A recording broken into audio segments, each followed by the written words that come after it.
And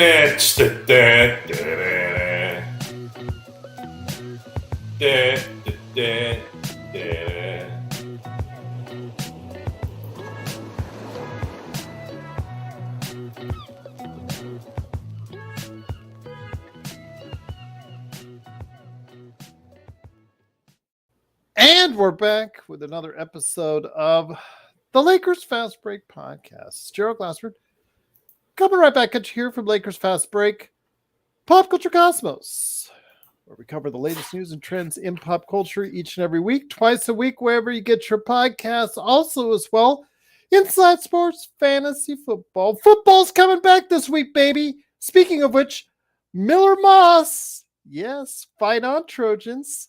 Fight on.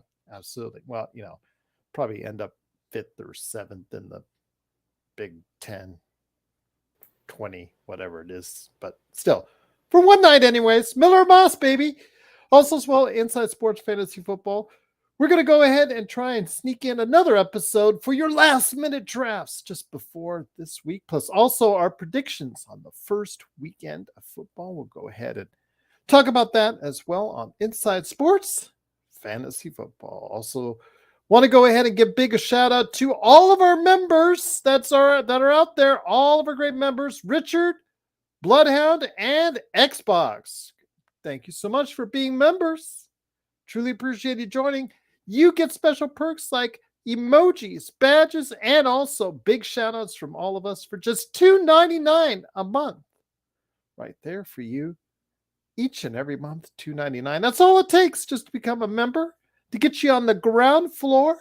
We might build more tiers later on to give you more goodies, but right now we're giving you a whole bunch for $2.99 a month. So go ahead and become a member today of the Lakers Fast Break crew and podcast right there for you. Also, want to give a big shout out to our usual suspects out there, including the Lakerholics crew, which were on Labor Day vacation weekend. So hopefully they'll come back together for next week. Lakerholics.com. Also, John Costa, he's probably out doing the Labor Day weekend thing. Wish him well. Go ahead and reach out to his channels, which we're on right now. Clutch Talk and Lakers Corner on YouTube. John McKaylee, and big shout out to you, my friend, on YouTube as well. Also, want to go ahead and mention to you out there, everyone, about the great things going on with Lakers in 5, Empire Jeff TV, all the great things that are going on out there. Please like and subscribe. Stone Hansen, got to go ahead and mention him at report_corp. Tomorrow, we're going to finish up our series on the off season with Alfred Esmond and Legend 350 here at 8 p.m. Eastern, 5 p.m. Pacific on Monday, where we'll be talking. We talked about already the good off seasons for NBA teams. So we got to get to the bad. We'll be talking about who had the bad or worst off seasons in the NBA. We'll go ahead and talk about that on Monday as well. So please go ahead and subscribe today, hit that notification. We want to get back over the 1,800 mark. So please help us out by subscribing to get the latest notifications on when we go live on the air with the latest Lakers Fast Break podcast. Search and destroy. You've been a stranger, my friend. It is great to have you back, and we are back Sunday night on Labor Day weekend. Wanted to go ahead and reach out back to you. Thought it's been a little bit quiet as of late, but Lakers about 3-ish weeks away from training camp, or at least activity in some type for NBA teams, including possibly the Lakers. We'll go ahead and see what's going on there. At least the LeBron camp might be coming up here in just a little bit. But what for a subject today was I thinking, and I was thinking about it long and hard, and that 44 and a half. Well, thank you, cool bro. 44 and a half. Appreciate it, Search. I'll take a look at it. I promise I will here in just a few. 44 and a half was the win total I see for most betting outlets, either here in Vegas or out there in the universe of betting. So what has to go right for the Lakers to get that extra 5.5 wins? I know Joe has talked about what everybody out there has been talking about when it comes to the addition of JJ Redick, as far as him, just his presence over Darvin Ham alone should get the Lakers 5 wins. But with the Lakers' inactivity this offseason, many teams on paper, realistically in the Western Conference getting better. What has to go right? We're always so realistic to you out there. Sometimes some people perceive it as negative, blah, blah, blah, blah, blah. But I thought we'd get you a little bit more excited today about the possibilities, if at all possible.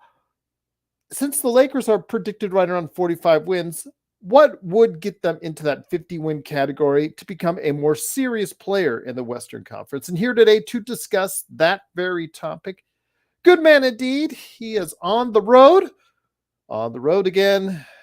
Yes, he is. He's on the road again. It is Joe Soro, aka Ox1947 of LakersBall.com, and the mastermind behind Simblades. Simblades, y.com. I just need to get a clean shave. That's all. Just get, it's still there. It's still growing out. Give it time. I know I got next to a lawnmower, but it was getting a little bit bushy, so I had to go ahead and do what I had to do. But Joe Soro is here, my friend. Great to have you back for a good weekend. Your thoughts, again, you and I are always the source of reality, which, a lot of people don't necessarily approve of, but it's the truth, and we're usually right on this. But let's just say the Lakers get to 50 wins. How in the heck will they do that? I'll go down the line. We had something similar last year in terms of what needed to happen for the Lakers to be successful. The good and bad in that is almost everything we said needed to happen happened. The problem is it didn't create the results that we wanted. Two in particular were the two top guys playing a healthy season, which they did. And then the other was shooting better, which the Lakers did as well. And unfortunately, it didn't mean anything towards the end. For them to win 50 games and for them to improve this year without improving the roster, JJ Redick's going to have some next level offensive, defensive philosophy that's going to enhance this team's talent prowess. So let's take LeBron and AD out. Those guys are going to be who they are no matter what. But you're likely going to need something where Austin improves, Rui improves, Max Christie improves, Gabe Vincent improves, and Jared Vanderbilt improves and stays healthy. I'm naming off really the rotational players on this team and likely rotational players on this team. Dalton Connect is a rookie. We haven't seen him play in the NBA yet, so I'm not really using him. I'm not going to really put a lot of pressure on Christian Wood, Jackson Hayes, or Cam Reddish. They're limited no matter who's coaching. But for them to win 50 games, Rui, Austin, Gabe, and Vanderbilt would likely have to, and then let's throw in Max in there. They'd have to improve greatly for them to be better than they were last year. Now, looking at LeBron James, too, is LeBron James would have to likely commit to defense a little bit more as well. If he plays the same defense that he did last year, it might not matter how good Austin, Vincent, Rui, or Vanderbilt play. That might be a detriment in itself. Once again, it is the Lakers Fast Break. It is Joe Soro along with me, Gerald Glassford. Thanks again for watching us. Please like and subscribe to get the latest notifications on when we go live on the air with the latest Lakers Fast Break podcast. Come on, people. Tell everybody we're out there.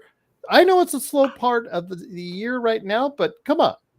You got to do better than that. We gave you time. We went ahead and said we were going to come on the air about almost an hour in advance. We get you prepped. We get you going. We get you talking. I know it's Labor Day weekend, but we're still here for you. It is the Lakers Fast Break. I agree with you, Joe. A lot has to go right, even more than what happened last year, because the Lakers didn't do much. And Dalton Connect, I know it's a real tough ask for a rookie, but I think Dalton Connect would have to win or play at a rookie of the year level in order for that to happen. I also think that somebody out of this pack, as far as D'Angelo Russell, Austin Reeves, Rui Hashimura, Christian Wood, uh, Max Christie, Dalton Connect. Somebody out there has to be a consistent, good, very good player and has to step it up 10 to 20% beyond what they've done already. And I don't think that's going to happen for D'Angelo Russell. I think he is, at this point of his career, who he is. Austin Reeves, again, he was undrafted for a reason. And I think he's maxing out, pardon the Christie pun there, but maxing out his ability. Maybe he can fine tune it and refine it and actually end up maybe just getting a couple more points just by sheer efficiency standards, because he can still be more efficient.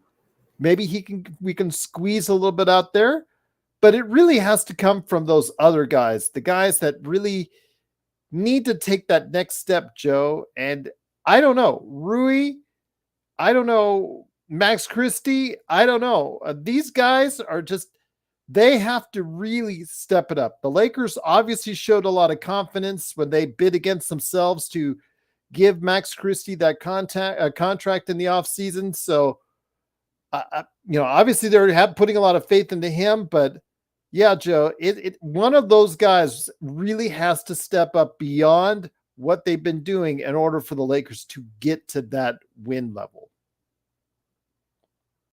When you say somebody, who? I'd say Rui of anybody. I'd say sorry, that's not gonna fly. Yeah, again, it's just hard to find that individual to see that it's going to happen. Max Christie, but what does Max Christie have to do to get the Lakers in that mix? Does he have to shoot from a 4-point a game player to a 12 to 15 point a game player?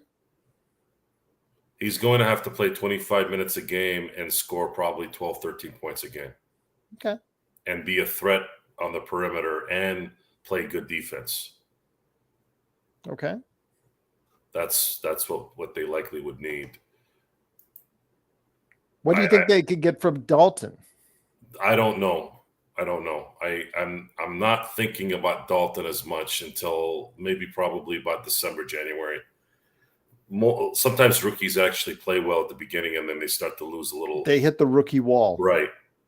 I just can't put pressure on a rookie in a situation like this. He's going to have to hit the open shots when he's open. That's ultimately what his job will be as a Laker, is can you hit the open shots when you're open, and can you hit them on a consistent basis? His defense isn't going to likely be something upper echelon. His ball handling skills are not point guard-ish, but I do notice in his scouting videos that he does have a sense of getting rid of the ball right when you need to. But that's, in the NBA, it's a whole different game. Again, there's still something that's got to happen. I mean, with the advances from some of these teams in the league, the signings that they did, the bolstering of the Western Conference, because I think it'll be another shootout.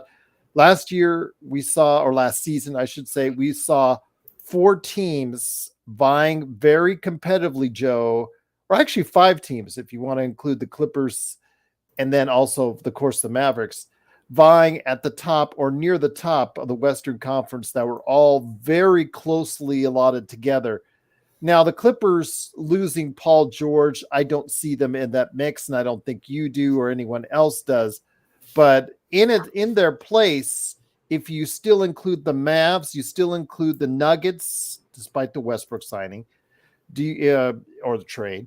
If you include Oklahoma City and you include Minnesota, you're still looking at other teams that might be viably better opponents than the Los Angeles Lakers. So one thing that doesn't get talked about in this hope that the leadership changes the team's results, basically saying they put all the blame on Darvin Ham, and that's like grade A loser talk. which Rob and Jeannie have been really good at doing. And the media has perpetuated that because they're worried about their access, because Jeannie and the Lake organization run a authoritarian type organization where if you talk bad about them, they exile you like the cowards that they are. And when things like this start to happen, the pressure has to be even more aggressive on the leadership, because what that does is it sets a precedent of delusion. It sets a precedent of guiding your team off in dreams. This is real. This isn't a fairy tale movie. You can't hope and wish for things to happen and compete for championships. You either are going to compete or you're not. And you've had Anthony Davis and LeBron James relatively at the top of their powers the last 5 seasons, and you've only had one time where you've kind of shown a little bit of dominance. You really haven't seen that dominance at all since then. And you have to start thinking to yourself, well, we're not very good at developing players, right? That the Lakers were never really that team. They always poached from somebody else.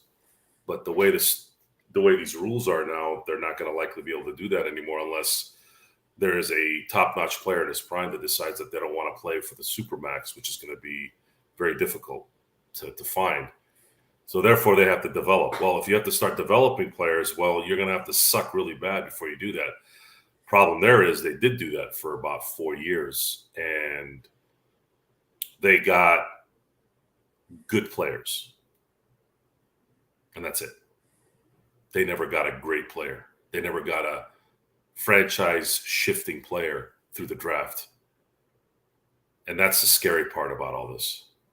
So they're going to hold on to the big name LeBron James and Anthony Davis as long as they can and hope and wish that they can somehow become the 2022 Golden State Warriors, because the year before the Warriors won the championship in 2022, they were riddled with injuries and weren't competing the year before. I'm pretty sure that's what they're thinking is going to happen here. Richard, one of our members, said, I think what people don't understand is that the Lakers have always been about championships or bust. Decent making the playoff teams are not to our standards. This is kind of a weird year, Richard, in that since it is JJ Redick's first season, Joe, whatever, record he gets, people most likely will give him a pass.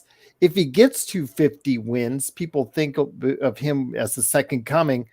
But if he ultimately doesn't get a championship for the Lakers in this season, it will still, in most, hardcore Lakers fans' eyes, be a wash because of the fact that LeBron, so close to the end of his career, didn't get another title.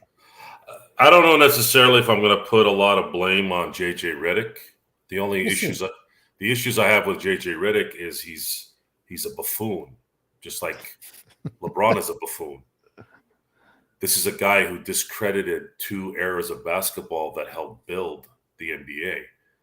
That's how tunnel vision JJ Redick is. And they're a match made in heaven because LeBron has that same issue. The self-worth and the self-delusion, the self-love that guy has for himself is quite obnoxious, quite exhausting, because it spills over to the teams that he's played for. And it's also spilled into areas where it's probably kept him from winning more. And no one will ever tell him that, because most people want something from a LeBron James. So they'll try their best to just do the best they can to kiss his ass in and around the circles. Or you have the obnoxious internet troll or some dipshit like Skip Bayless or some other guy like that in the internet on that's a professional that's on TV that does it just to get clicks. They're just a larger troll that's famous versus the moron that lives in his parents' basement or guest room and yaps and calls people losers when he's probably a 40-year-old still living at home. And it's about accountability in the end. The venom that we spew at these guys is due to their response to accountability. That's where the venom comes from, at least on my end. And I don't like Jeannie, and I don't like Rob, and I really don't like LeBron. I like Anthony Davis. I feel like I could hang out with Anthony Davis. I don't need to hang out with. I don't need to like LeBron for me to cheer for him to win. But when things like this do happen, it is much harder to be positive when you kind of know why things aren't as good. It's because of that kind of attitude that they have, the attitude that I don't like. And the arrogance in believing that you're going to play better because you've hired someone who's never coached in the NBA at any level. How much arrogance is that? I mean, that's as arrogant as it gets. You think it's easy coaching the NBA? The NBA coach, even before the last 15 years of player empowerment, because there's always been a player empowerment in the NBA. It's always been there. It's just not at this level because now these guys are making $50 to $60 million a year. It's very hard for a coach who's making $5 million a year to ever tell anyone that's making $60 million a year that they need to do things a certain way. Once again, it is the Lakers Fast Break. It is Joe Sora along with me, Joe Glassford. Thanks again for watching, listening. Truly appreciate it. We're trying to figure out how the Lakers can get to 50 wins. What magic, as I put on the JPEG, can JJ conjure up to do just that? Well, Joe, one of the things that let's look at as far as the team stats from last year. Offensively, I don't think there's too many things that they have to go ahead and work on there. As far as on the three-pointer issue, as far as the concerned, the three players over 40%, if they stick to it, I mean, that's a good start and a good foundation for your outside shooting from there. If those three players, aka Rui Hachimura, LeBron James, and D'Angelo Russell, stay over 40%, I think that's good. If Austin Reeves, as a volume three-point shooter, can join them in that mix, I think that would be even better. Defensively, obviously, that's going to be an issue as Jared Vanderbilt is, after AD is probably the most noted defender. After that, it's kind of sketchy as far as the defense-minded players that you have on this roster. We have very few of, and then I know that a lot of people are kind of concerned about that. Rebounding to me is an issue, Joe, and I know this got you ill. It made you sick at times watching on our playback when we were doing it. And that is the offensive rebounds from the other team. The Lakers were one of the worst teams as far as giving up offensive rebounds. If they can give up 4 to 5 less offensive rebounds a game, that would put them around the middle of the pack. And that would be a good start for them to get on breaks, to get more in offensive sets on the other end, and be able to go ahead and get more stops, which is something I know you and I would like to see.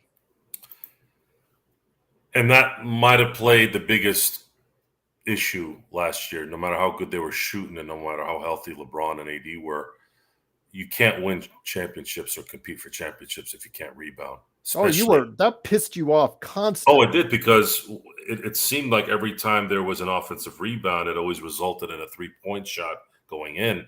And you think that doesn't destroy a team's psyche. It does, because you go through these moments where you're battling and you stop the team, and then it's within a 2 to 3 second span, all that work you did went to nothing because you allowed them to get the ball and they end up getting 3 points anyways.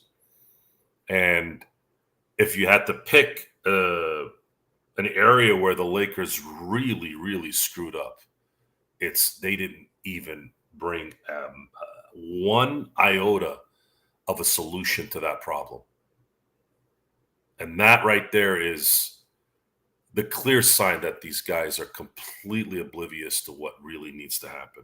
They spent $8 million a year on a perimeter player who can't play when and then of course wasted a lot of time trying to be father knows best by getting a player who doesn't belong in the NBA, let alone play in the NBA, instead of focusing on who the hell are we going to get to help rebound on this team. Can we at least get that guy?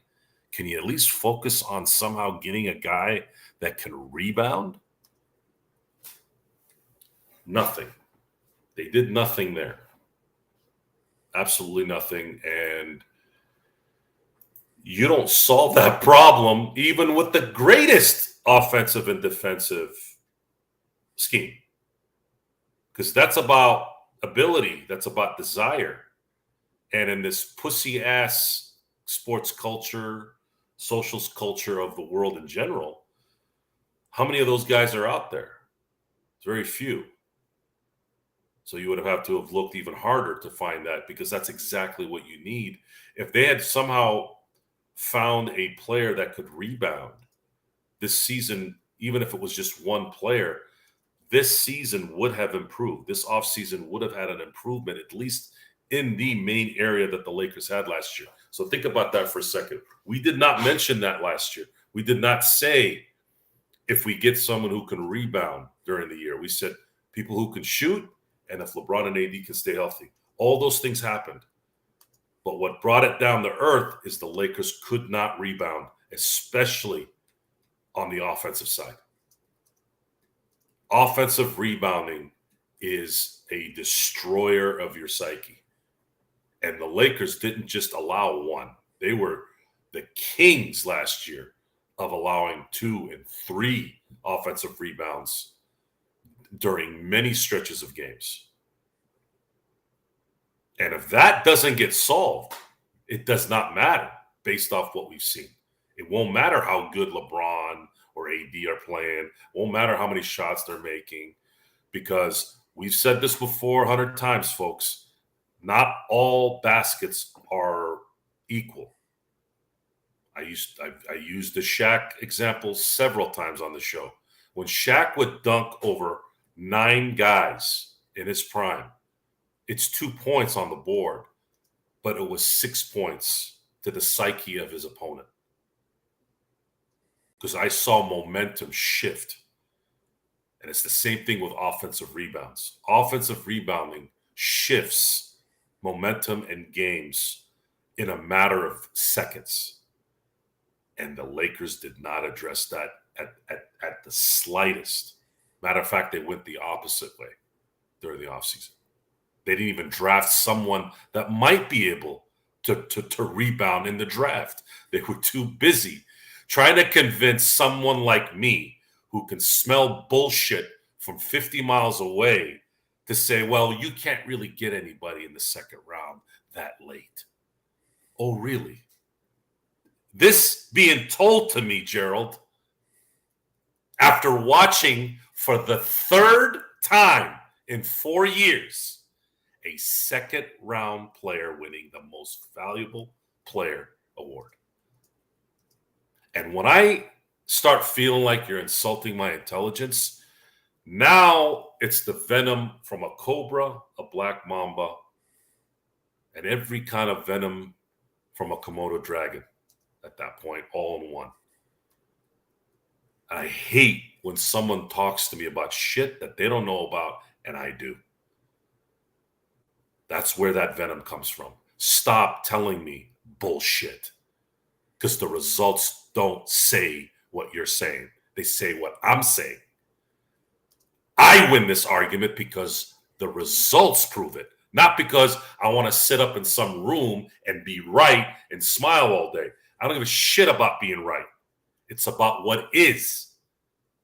And that is something everyone needs to focus on, not only for the Lakers and everything, because I guarantee you're going to live a much better life that way when you're truthful to yourself and you're truthful to the situation. Because when you see something go wrong and you can tell yourself this is wrong, guess what can happen, Gerald? You can fix it. Yes. Yes, you can. Boy, the chat is going wild, but I get what you're coming from, Xbox.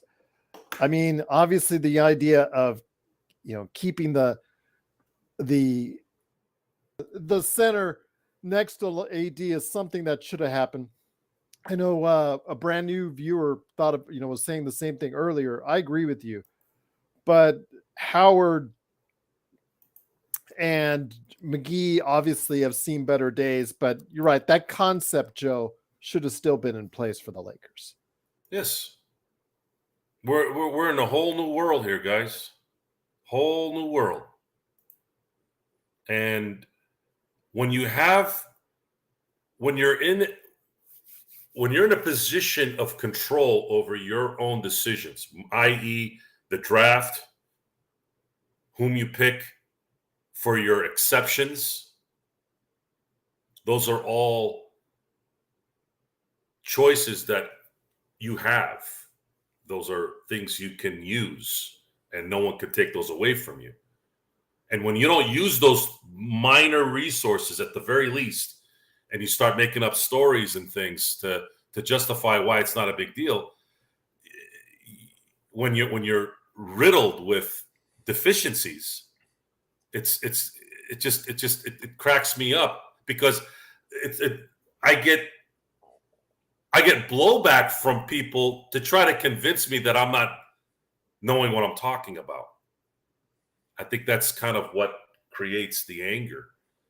It's based off nothing that they have. Everything I'm saying has a backing to it. I'm looking at 2014. Jokic was picked 41st. I'm picking up Montrezl Harrell at 50, picked 32nd. Malcolm Brogdon won freaking Rookie of the Year, being picked 36th overall in the second round. Dylan Brooks, 45th. Jalen Brunson, who is the king of New York right now, picked 33rd. Gafford, who was a big addition to Dallas's run to the finals, he was picked in 19 in the second round. Yet I'm hearing things. Zubac, who just signed another extension, whom the Lakers had and traded him for 4 bazooka gums and some pubic hair on a piece of soap.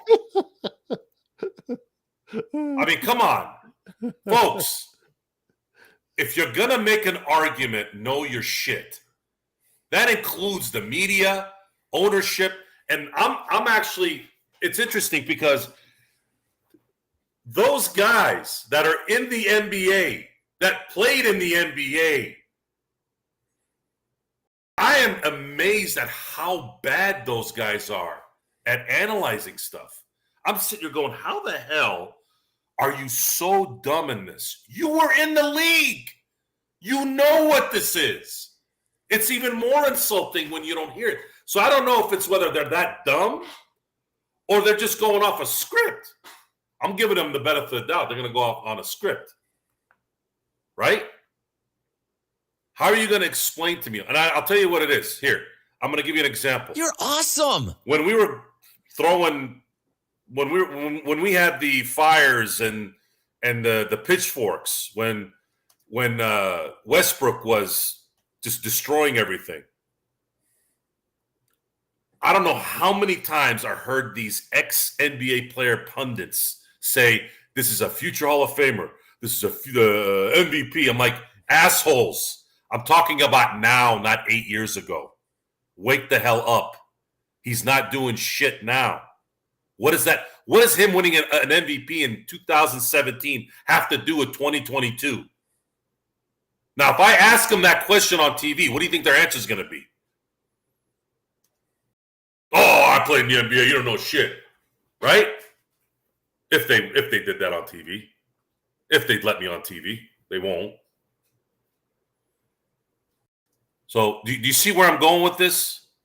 Mm-hmm. I do. It's such a lazy response. Lazy response when you talk about the past. Well, this is a nice man. He's good to the community. Oh, congratulations. Thank you for donating to your community, making $80 million a year. Let me pat you on the back. Oh, well, he's a good family man. Oh, that's great. Let's give him the key to the city because he takes care of his family. Isn't that what you're supposed to do? What, I'm going to get a medal now for cleaning the grass clippings next to my house? You know, my neighbor, sometimes he mows his lawn and the grass clippings kind of go over to my side. And I clean it. Why? Because I love my neighbors. They're cool people. And sometimes, you know, things blow over to my end and I clean it. What, am I supposed to be patted on the back now? Just the amount of bullshit that just resonates to all this stuff. You know, the topic today is, what do the Lakers have to do to get 50 wins? Are we going to talk about how well LeBron is a future Hall of Famer and AD has won at every level? Oh, that's nice. How the hell does that pertain to 2025? Can someone explain that to me? How is getting Bronny James a 3-year guaranteed contract going to help you win a championship? I'll give you a short answer on that one. It won't. But that's what their focus is on. So I'll say it again. If the Lakers want to win 50 games, by the way, looking at the standings, there's going to be at least two teams from last year that are not going to be sitting at the 11 and 12 spots. They're going to be competing for the 10 spots, and that is the Memphis Grizzlies and the Houston Rockets. Memphis Grizzlies are going to look really good if they stay healthy. Yes. And Houston, we've already talked about all the wings that they have, man. If they can just find a way to work that talent together. You saw that big run they had to close out the season where they got them to 500. Just imagine if they play like that throughout an entire season, Joe. Will the Lakers rebound without an infusion of talent from last year? You answer that question for me, Laker fans, or whomever is listening. I'm going to ask you legitimate questions right now. How is this team, who was fatal in that part of the game, how are they going to improve? Is it going to be J.J. Redick turning into Dr. Xavier and getting through your heads and making you rebound better? Are you guys hoping for that? Austin Reeves isn't a rebounder. Rui Hachimura isn't a rebounder. Max Christie is not a rebounder. LeBron James could be, but is he going to be that active playing in his 80th season? The answer is no. So who's going to rebound for this team besides Anthony Davis? I guess right now, the biggest issue they had last year was the inability to rebound. So, and you did nothing to enhance that. So now what? That's the question I think you all need to ask yourself. And it's something that you guys have to come to grips with. Because if you think that they're going to run a well-oiled machine on offense and have a fluid offensive scheme and people are in the right spots and making the good shots, they're not going to make every shot. So what's going to happen when they do miss the shot? Now what? Especially on defense too. Now what? You tell me. Darren has a message for you. He said, how can you rebound guarding the 3-point line? Watch the effing game.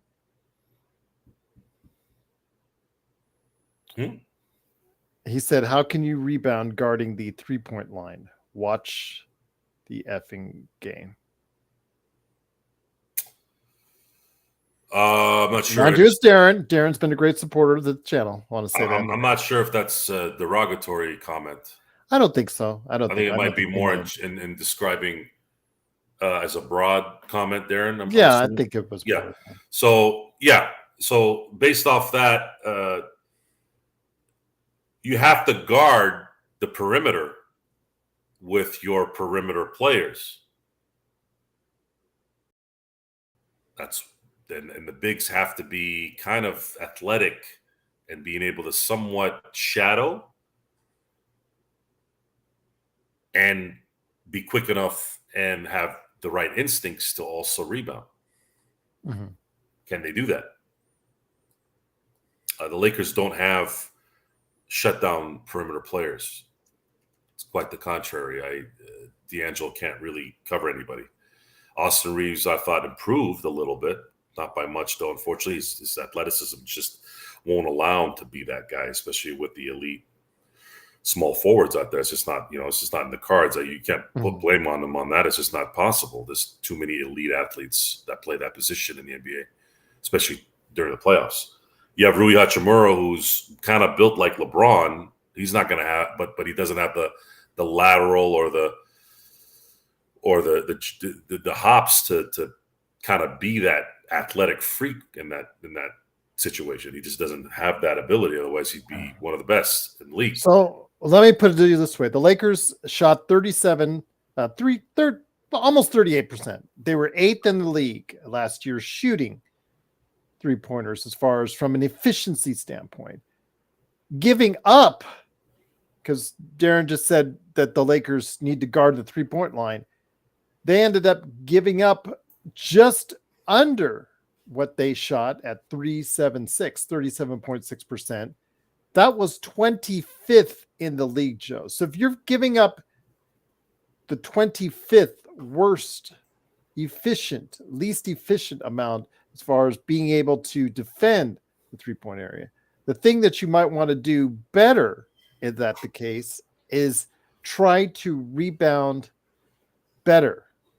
And unfortunately, we saw that wasn't the case. So the Lakers were at below average or at the bottom in several defensive categories. And that's something that JJ Redick, I think, has to really assess. We all talk about that this player has to get to this many points a game.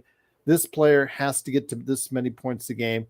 The Lakers, looking at their defensive performance as opposed to their offensive performance, in many ways, they were the worst offensive rebounding team on the offensive end and one of the worst on the defensive end. That has to change both ways. But overall, the defense, from what I'm seeing, has more issues, Joe, than the offense. How does that change with no roster improvements in those areas? That's the magical question that we're going to have to answer. So to answer your question, what has to go right for the Lakers to win 50 this season? It's very likely that the Lakers are going to have to learn how to rebound with the same roster they had last year. So that means JJ Redick is going to create a scheme where the court balance is set up a certain way where you can guard the perimeter with guys that are substandard defenders and rebounders and also be able to rebound. You tell me if that's a realistic solution or, I guess, realistic improvement just because you changed the coach. Yeah, that's something. The issue with Darvin Ham wasn't so much X's and O's. Folks, Phil Jackson was never an X's and O's guy. The coach is he's a mental compass. And obviously it was easy for Phil to be that guy with guys like Jordan, Shaq, and Pippen in his time. But at the same time, he was that missing piece and he made it work. The issue with Darvin Ham last year was his inability to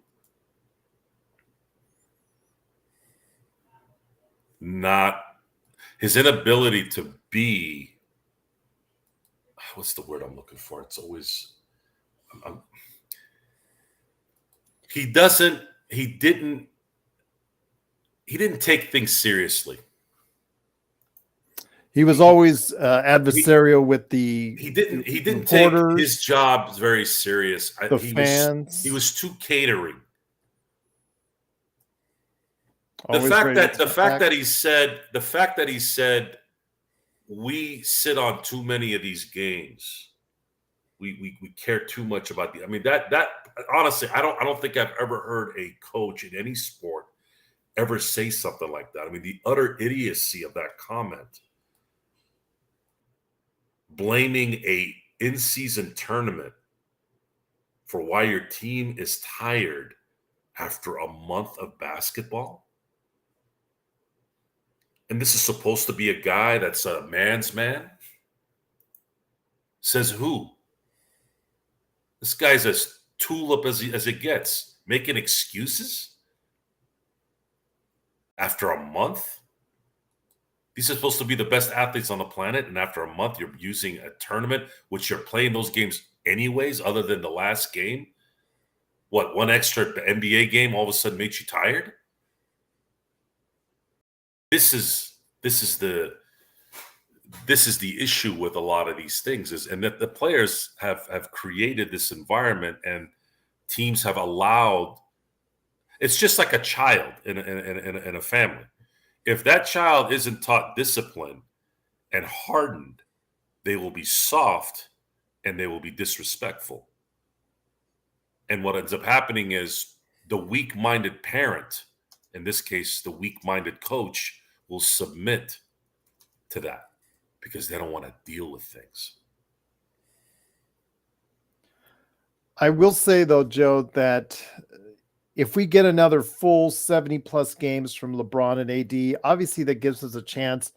But the same could be said about the other teams, because one of the things that always comes into play, Joe, with at least one or two of the teams that are expected to be at the top of each conference is health and injury. With Boston, they're already going to see it already with Kristaps Porzingis, who may be out until the end of the year. End of the calendar year, I should say. There could be other players that could be, who have histories of health issues. Luka Doncic is one. If he gets hurt for Dallas, that could spell real trouble for them. If Phoenix, on a team that, yes, they did get I think a little bit better with the Tyus Jones signing. I think that helps them out greatly. But if Durant or Booker gets injured, that may spell problems for Phoenix. Health, Joe, I think has to come into play. And, if the Lakers are healthy and a couple of these other teams are not, 50 wins could be viable.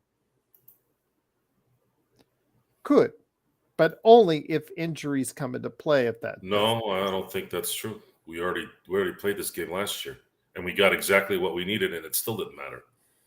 I'm talking about from the other team's standpoint. They shot well. The Lakers shot well last year, and LeBron and AD played a healthy season, and it still didn't mean anything because they couldn't rebound. They couldn't play any defense, and they didn't improve roster-wise in any of those areas, rebounding or defense. And they're going to be playing a conference that got better in the last few months, other than the Clippers, whom still have talent on the team. They're just not going to be competing for a championship. Well, let me ask this. JY says, "Hey, Joe and G, we missed a lot of open threes last year. That has to change too." Actually, JY, we were, again, as I said earlier in the show, in the top 10 in efficiency in three-point shooting. The number of takes, that's a different story, Joe, because while we were 8th in efficiency from behind the three-point line, we only took about 31 a game, which was 28th out of the 30 teams in the NBA. So we didn't take a whole lot of them, but we made them at a somewhat efficient rate, JY.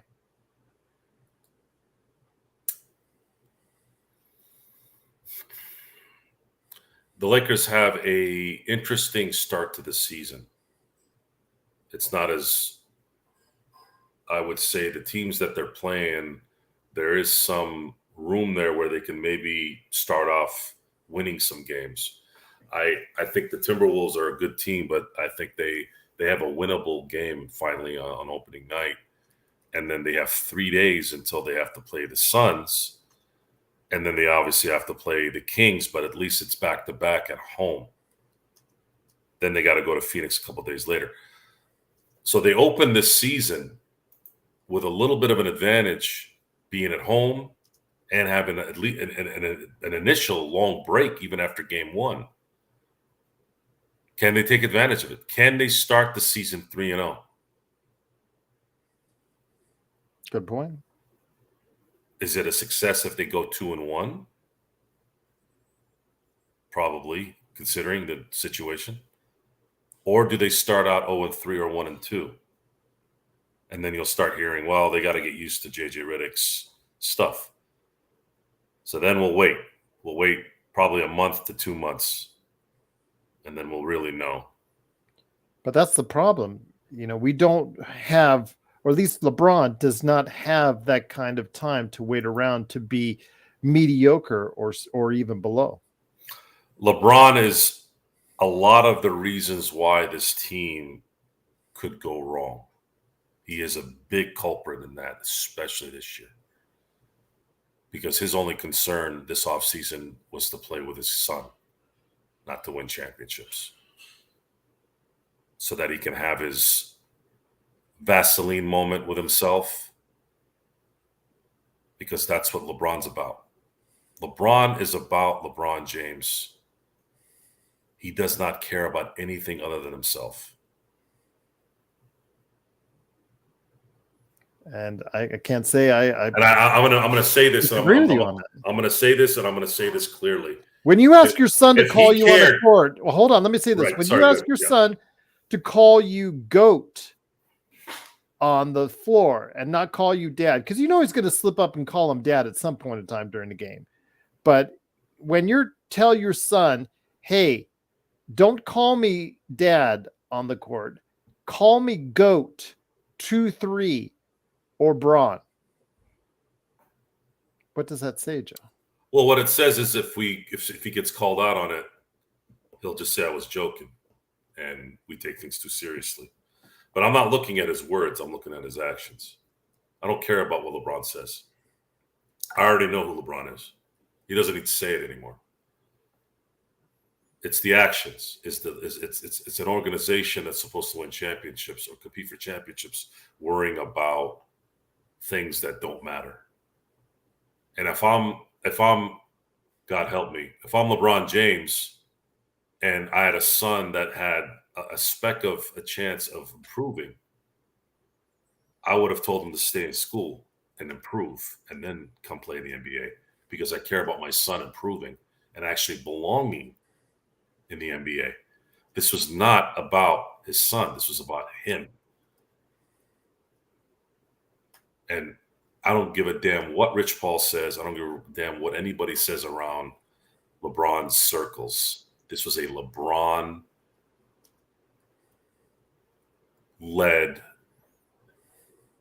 fiasco. And it's a joke, and it will be a joke officially this year. You will see it, and you all can suck on it when it happens, because that's what you guys are going to be doing. Go ahead and suck on it a little bit. Again, didn't want this to be our usual realistic. Oh, no. It needs to be. It needs to be. I told you. The pressure needs to be on these guys. Now, we've said a few times, we're not the main market media people. People don't probably, most of the people don't know we exist. They don't even know we're here. But maybe it'll resonate down the road. We'll keep it going.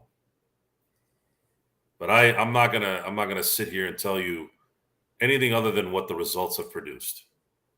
It has nothing to do with me. I'm just broadcasting what the results have been, and my frustration in it is because I'm a Laker fan, and I don't like losing. Losing is for losers, especially when you can do things to not lose, and you're inept.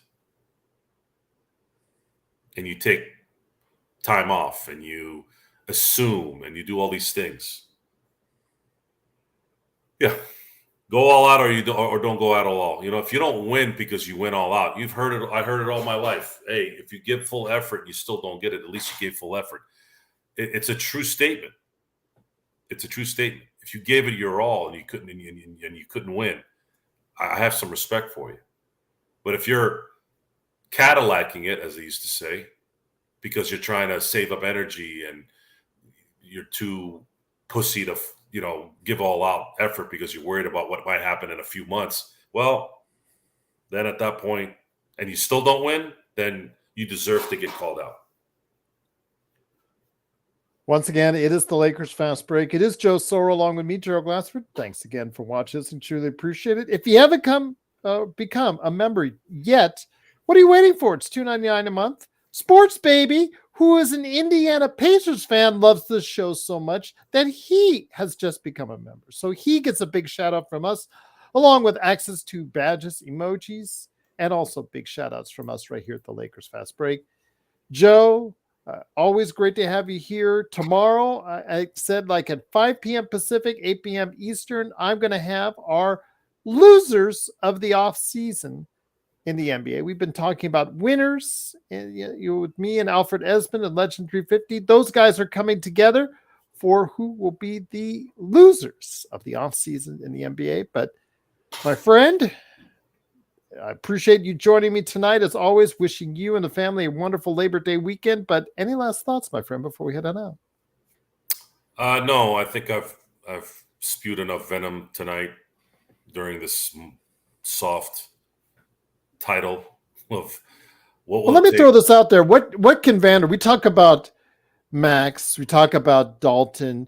How much they would have to improve or be at the level they need to be for the Lakers to get to 50 wins. What could Vando do differently? What could Vando do improvement-wise to get the Lakers to that level, if anything? He can be available. That's a good start. You're right. Yeah, that would be the best start. Be available. But is Jared Vanderbilt in any time as the Lakers period ever shown you to be a player dynamic enough to help the Lakers get those extra 5 wins? For a total of maybe 10, 15 games. That's it. Since he's been a Laker. Okay. It takes a lot for even an NBA player to be focused for 82 games, for an 82-game season plus playoffs. It takes a certain mechanism in the brain to handle that. Jared Vanderbilt has never produced that in his career, whether he's been injured or not. Christian Wood has never been able to do that for an extended period of time. Most of these guys can't. Cam Reddish doesn't really belong in the NBA. He's a European player. I think he'd have a good career in Europe for a long time if you want to. Happy birthday to him, by the way. Happy birthday.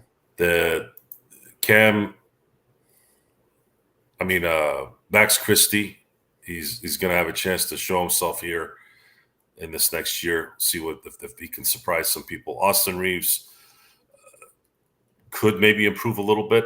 Maybe on defense a little bit. Rui as well. D'Angelo, I think D'Angelo is who he is. I don't know if he necessarily will ever improve from what he is. And then that's it. That's all the Lakers have right now. They really are not that talented a team outside LeBron, AD, and then a few good players on their team. So I'll end it at that. And I know I've ended it like that a lot of times. And then until the season starts to develop, I'm going to stick with that because that's what the results have told me. Yeah, Jared Vanderbilt. I know that's what people are saying in the chat. Big shout out to all of our good friends out there, including Kurt Affair. Kurt Affair said if Jared Vanderbilt can shoot respectable, that's a big if. And it would help so much with spacing and the fact that he is probably our second best defender on the team. That would help a lot, but that's a reach. JJ would have to work some real magic there because you're talking about a guy who is a career 29% shooter.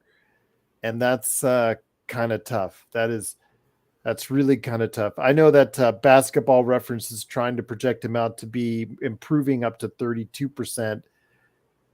Yeah, that's still not going to get it done. He has to become a 35 to 37, 38% shooter for it really to make a difference because he just doesn't take many shots, period, Joe, during the course of a game to really move the needle offensively. I mean, he has to shoot. Okay, get this. Okay. The number of tips, he's never averaged in a season, Joe, even close to 10 attempts a game. Not 6 is the highest amount of attempts He's tried in as far as the season's concerned. It's around 6, around 7. I think about that. Yeah, around 7. I'm sorry. So I used to remember a lot of the dumb shits that would comment about Kobe's shooting percentage and how, well, if I took 50 shots, I could score 60 points too. Little did they know that who's to say you'd be able to get those shots off? Do you have any idea how hard it is to get a shot off in the NBA? You do know that these guys are 6'7", 6'8", 6'9", 7 feet tall, right? Yep. Oh, you think it's easy to just get a shot off? This is the ignorance of the moron, the idiots, the same ones that say, oh, these guys are overpaid. I go, they're overpaid. Oh, okay. Well, why are these franchises worth $10 billion if they're overpaid? It's nonsense. It's a waste of breath. It's a waste of time talking about this. The Lakers are massively deficient in terms of talent on this team. And if you think that this team is going to be played better because they have a better quote unquote coach in areas that they're deficient in, then, well, you know what? We're going to find out if you're right. We're going to find out if that's true. We will see. That's the last thing I'm going to say about this at this point. Richard has one final question before we head on out. Do you think Murray is better than Reeves, and do you think we should have traded him for Murray? Were you mentioning the one in Sacramento, the one in Denver? No, he's talking about Murray in Atlanta. Oh, okay, that Murray. Well, Murray, the one in Atlanta, is better than. Yes, Murray is a better basketball player than Reeves. But would you give up all those number 1 draft picks? But you can't give up that draft capital. Those days are done. The Lakers don't have a lot of them anyways. Yeah, I think Joe's right. It is DeJounte Murray. So if that's the case, yeah, that's the thing. It is not Reeves is the issue, guys, when it comes to that many trading for DeJounte Murray. It was the number 1 draft picks for a guy that I don't know. Does he move the needle far enough for you to get you to 50 wins? And I just can't say definitively they would. A backcourt of D'Angelo Russell and DeJounte Murray, how much better does that make this team, Joe? He would have improved. He would have improved the team, but not likely. They would have needed one more guy, I believe. Mm-hmm. But you also still lose a talent. It becomes more lateral, a little bit more. It's. You probably would have lost Rui in the package too. Yeah. So now is it a lateral move at that point? Are you getting anything out of that? No, definitely not draft pick wise. You're giving up the draft picks. Mm-hmm. It would have never made sense. The Lakers buried themselves in so many ways way before this last couple of years. And the only way they could have unburied themselves is if they finally make a decision to go another way and rebuilding, which they probably got scared of that because when they did try to rebuild, they drafted Julius Randle, D'Angelo Russell, Brandon Ingram, and Lonzo Ball. And all 4 of them are good players, but not franchise-shifting players. I'll tell you what, though, it's been a great conversation tonight. I don't have a true brother, but all of you guys are my brothers out there in arms in regards to the Lakers fandom. But Joe, it's always been great to have you here. Again, support Joe today at LakersBall.com, as Oxide247, and Simblades with the Y.com. Remember, my show is going up later today as far as the Pop Culture Cosmos. Going to be talking some good stuff on Marvel. And also as well, TJ Johnson is also back as well. He's going to be talking about some of the sports games because he has some bones to pick with Madden on the latest Pop Culture Cosmos coming out tomorrow, Monday morning. It should be there. Also as well, of course, Inside Sports Fantasy Football. I didn't tell Joe this yet, but Chris and I are targeting tomorrow night as far as a new recording for last-minute draft information and week 1 in the NFL thoughts as well. So hopefully Joe can join us then. But Joe, great to have you here, my friend. I truly appreciate it. I know it's going to be hard for us to fathom the Lakers getting to 50 wins. Everything has to go right in our opinions. Everything. And I mean everything And still, it looks like it's going to be an uphill climb for the Lakers. But again, we're going to go ahead and tell you like it is and always be here for you to tell the truth, not to throw smoke, not to throw stuff that you can't believe in. We'll let Laker Tom do that instead, Joe. Is he still doing anything? Yeah, he's been doing stuff. He's still retweeting stuff and doing stuff for Lakerholics.com. He'll be back hopefully next weekend. I know that those guys have been off for doing various vacation things for the Labor Day weekend. Yeah. It is that time of the year, Joe. It is that time of the year. I mean, training camp is still a few weeks away. The LeBron camp is still a few days away. So, yeah. I know, Darren, but you guys always want to keep us on the air longer. So, and Richard had a good question, so I thought I'd have them answer it. So there you go. But okay. The Lakerholics are always drunk with expectations. I don't think Jamie is. I think Jamie is a realist, but that's just me. But once again, it is the Lakers Fast Break. Truly appreciate you joining us. Hopefully you will have a great Labor Day and a safe Labor Day. We'll be back tomorrow on Labor Day to go ahead and talk about who had the worst offseason. I'll be back with Alfred Esmond and Legend 350. And maybe you'll join us for Inside Sports Fantasy Football as well tomorrow night. Right there on the Pop Culture Cosmos. And then, of course, everything that we do right here at the Lakers Fast Break Podcast.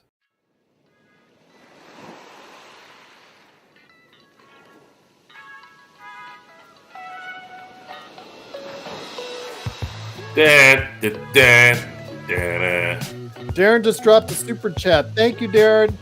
He said, take a shot. I'll take a shot tomorrow, Darren. Okay. Be on tomorrow. Okay. He'll take a shot tomorrow, Darren.